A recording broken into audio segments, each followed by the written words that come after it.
मित्रांनो, एकीकडे भारत सरकारने युद्धाने त्रसलेल्या कंपन्यांना 18,100 कोटीचं क्रेडिट गॅरंटी उघडलं आहे, तर IMF भारताला पेट्रोल डिझेलचे दर वाढवायला सांगतोय.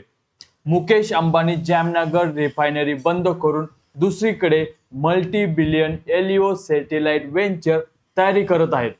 कॉइनबेक्स आणि कॉग्निझंट ले ऑफ करत आहेत, तर चीनमध्ये मात्र AI मुळे माणसांना नोकरी सोडायला बंदी घातलेली आहे. मित्रांनो, मी किरण कदम आणि तुमचं स्वागत आहे आजच्या पॉइंटेड चर्चामध्ये. तर अशाच इंटरेस्टिंग न्यूज आज आपण डिस्कस करणार आहोत. तर विदाउट वेस्टिंग एनी टाइम चला तर मग सुरू करूया. तर मित्रांनो, पहिली न्यूज आहे, भारत सरकारने युद्धग्रस्त कंपन्यांसाठी एक सेव्हिंग पॅकेज अनाऊन्स केलेला आहे. मित्रांनो, केंद्रीय कॅबिनेटने युद्धामुळे त्रस्त MSMEs आणि एअरलाईन्ससाठी emergency credit line guarantee scheme जाहीर केलेली आहे. एकूण 18,100 कोटीचे कॅपिटल अलोकेशन असणार आहे, ज्यातून तब्बल 2.5 लाख कोटीचा क्रेडिट फ्लो उघडायचा आहे. एअरलाईन्ससाठी विशेष म्हणजे 5,000 कोटी हे आरक्षित ठेवण्यात आलेले आहेत. आणि मित्रांनो, प्रति बॉरोवर मॅक्स लिमिट ही 1,500 कोटीची असणार आहे. मित्रांनो, हा लोन टेन्युअर हा 5 वर्षाचा असणार आहे आणि स्पेसिफिकली एअरलाईनसाठी हा 7 वर्षाचा असणार आहे. तसंच मित्रांनो, नेक्स्ट न्यूज आहे पेट्रोल डिझेल प्राइस हाईक बद्दल. मित्रांनो, IMFचे कृष्णा श्रीनिवासन यांनी सांगितलं आहे की भारताला आता पेट्रोल डिझेल वरचे प्राइसेस वाढवायला पाहिजे. क्रूड ऑइल हे $70 वरून $100 पर्यंत पोहोचलेलं आहे, पण भारतीय रिटेल पेट्रोल डिझेल जवळपास अनचेंज राहिलेले आहेत. सरकार आणि state run OMCs like HPCL, BPCL, IOCL यांनी कन्झ्युमर्सना कुशन देण्यासाठी मोठा मार्जिन हिट सहन करून घेतलेला आहे. तर मित्रांनो, IMF म्हणतो प्राइस सप्रेशनमुळे ग्लोबल इन्फ्लेशन आणखी वाढते आणि इफिशियन्सी एनर्जी कन्झम्पशन मध्ये अडथळा निर्माण होतो. मित्रांनो, इंडियाकडे इन्फ्लेशन स्टेबल असल्यामुळे आपल्याकडे पॉलिसी स्पेस थोडा आहे, पण तो अनलिमिटेड नाही. आणि आता जर तुम्ही बघितलं, पुढे निवडणुका नाहीयेत, म्हणजे प्राइस हाईक नक्की होणार. तसंच मित्रांनो, नेक्स्ट न्यूज आहे रिलायन्सच्या जामनगर येथील रिफायनरी बद्दल. मित्रांनो, रिलायन्स इंडस्ट्रीजने जामनगर मधील आपल्या तब्बल 6,60,000 बॅरल पर डे कॅपॅसिटी असणारी रिफायनरीचा एक मोठा भाग 3 ते 4 आठवड्याच्या प्लॅन मेंटेनन्ससाठी मे महिन्याच्या मध्यापासून बंद केलेले आहे.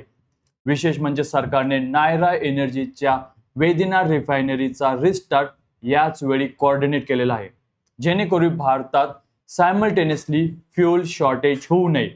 मित्रांनो, हा प्लॅन शटडाऊन असला तरी पण वेस्ट एशियाच्या युद्ध संकट सुरू असल्याने डोमेस्टिक फ्युएल अवेलेबिलिटीवर परिणाम नक्कीच होऊ शकतो. तसेच मित्रांनो, नेक्स्ट न्यूज आहे रिलायन्सच्या LEO सॅटेलाइट बद्दल. मित्रांनो, मुकेश अंबानी आता अंतराळातही दबदबा निर्माण करायला निघालेले आहेत.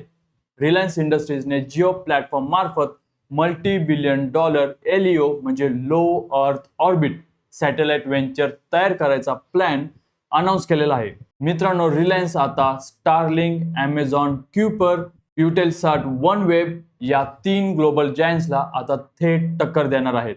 मित्रांनो, कंपनी ऑर्गॅनिक आणि इनऑर्गॅनिक दोन्ही ऑप्शन बघत आहे. तसेच मित्रांनो, नेक्स्ट न्यूज आहे इंडियन कंपनीजची फॉरेन इन्व्हेस्टमेंट. मित्रांनो, फायनान्शियल इयर 26 मध्ये भारतीय कंपन्यांनी परदेशात तब्बल $26.7 बिलियन म्हणजे 2.20 लाख कोटी इन्व्हेस्ट केलेले आहेत, जे की हे आतापर्यंतचं सर्वात हायेस्ट आहे. याच्यामध्ये मित्रांनो, टॉप डेस्टिनेशन्स आहेत सिंगापूर, जिथे $7.6 बिलियन इन्व्हेस्ट केलेले आहेत. तसंच USA मध्ये $4 बिलियन आणि मॉरिशस मध्ये $2 to $4 बिलियन एवढं इन्व्हेस्ट केलेलं आहे. आणि सेक्टर वाईज बघायला गेलं तर मित्रांनो, फायनान्शियल, इन्शुरन्स, बिझनेस सर्व्हिसेस मध्ये $11 बिलियन इन्व्हेस्टमेंट झालेले आहे. तसेच मॅन्युफॅक्चरिंग सेक्टरमध्ये $4.6 बिलियन आणि ट्रेड हॉस्पिटॅलिटी मध्ये $3 बिलियन इन्व्हेस्टमेंट झालेली आहे. मित्रांनो, एकेकाळी फक्त परदेशी पैसे भारतात येत होते आणि आता भारतीय कंपन्या परदेशात मोठ्या होत आहेत. तर मित्रांनो, नेक्स्ट न्यूज आहे सोन्याबद्दल. मित्रांनो, वर्ल्ड गोल्ड काउन्सिल म्हणजे WGCच्या डेटानुसार जगातील मध्यवर्ती बँकांनी पहिल्यांदाच मागच्या 10 महिन्यांमध्ये सोनं सेल करायला सुरुवात केलेली आहे. टर्कीने आतापर्यंत 60 टन आणि रशियाने 6 टन विकलेले आहेत. अझरबैजानच्या स्टेट ऑइल फंडने Q1 मध्ये 22 टन सोनं सेल केलेले आहे. आणि याचं कारण म्हणजे मित्रांनो करन्सी व्हॉलॅटिलिटी, लिक्विडिटी कन्सर्न्स आणि मॅक्रो इकॉनॉमिक प्रेशर. पण यातच मित्रांनो काही देश बाईंग सुद्धा करत आहेत. पोलंडने मित्रांनो 3 वर्षामध्ये 11 टन सोनं घेतलेलं आहे, तर चायना अजून 5 टन सोनं घेत आहे. तस मित्रांनो नेक्स्ट न्यूज आहे पंजाब नॅशनल बँक बद्दल. तर पंजाब नॅशनल बँकने या आर्थिक वर्षात तब्बल 700 ते 800 कोटी रुपये सायबर सिक्युरिटीवर खर्च करायचं ठरवलेलं आहे. हे एकूण टेक्नॉलॉजी बजेटच्या 20% आहे आणि मागच्या वर्षीच्या तुलनेत 50% जास्त आहे. एक्झिक्युटिव्ह डायरेक्टर डी सुरेंद्रन यांच्या मते या खर्चावर आम्ही कुठेच कॉम्प्रोमाइज करणार नाही, गरज पडली तर अधिक देऊ. आणि असं का करताय मित्रांनो, तर याचं मेन कारण आहे एन्थ्रोपिकच्या मिथॉस सारख्या ॲडव्हान्स AI मॉडेलमुळे PSU बँक्सवर वाढते सायबर रिस्क.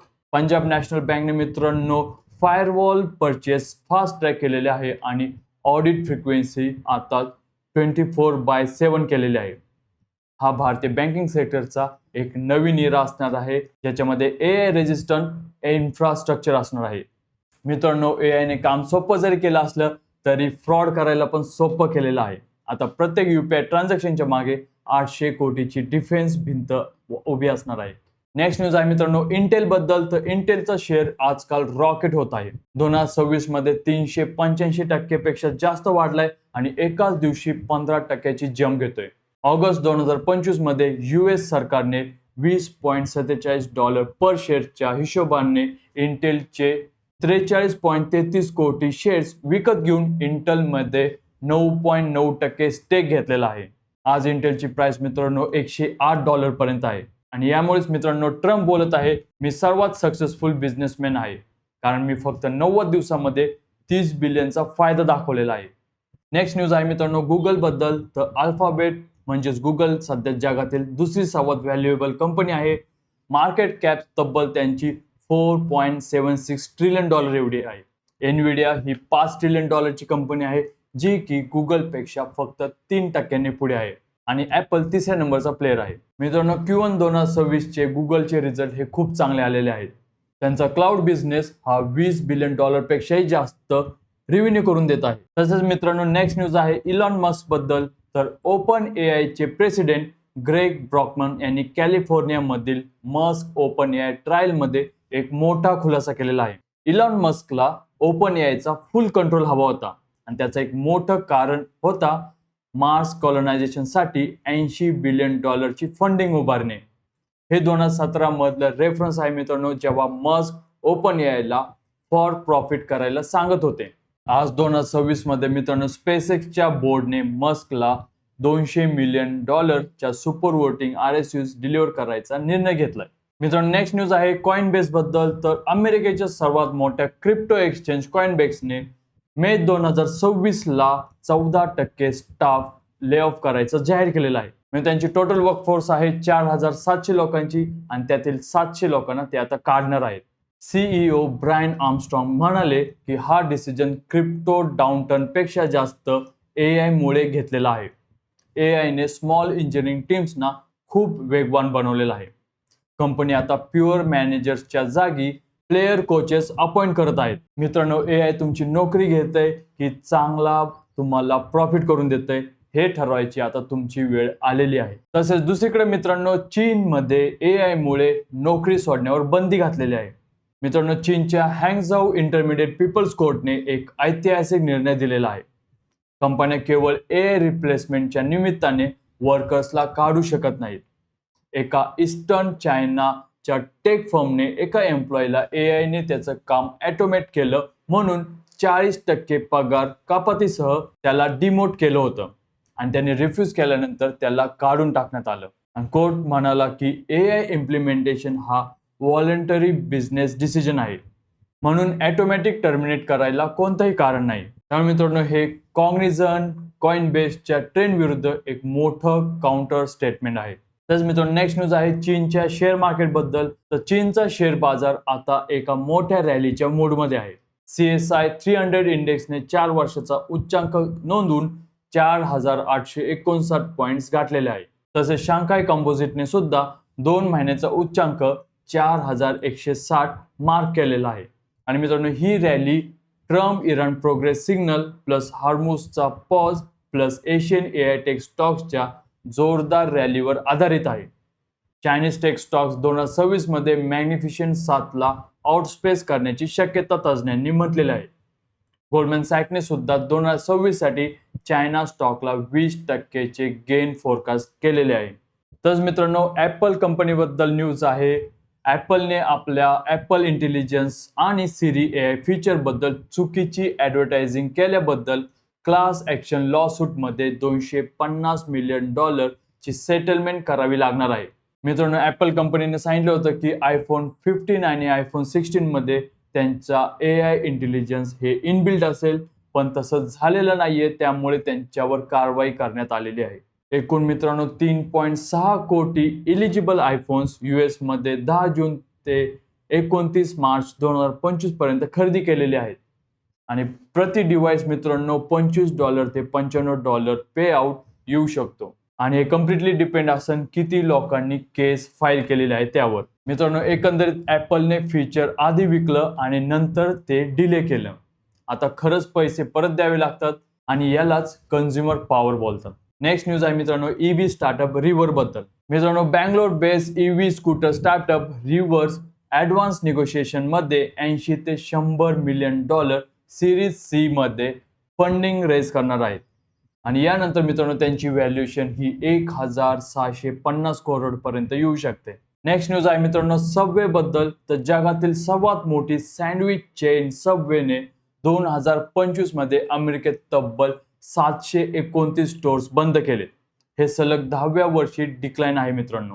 10 वर्षापूर्वी मित्रांनो सबवेकडे 27,000 US स्टोअर्स होते आणि आज ते फक्त 18,773 राहिले आहेत.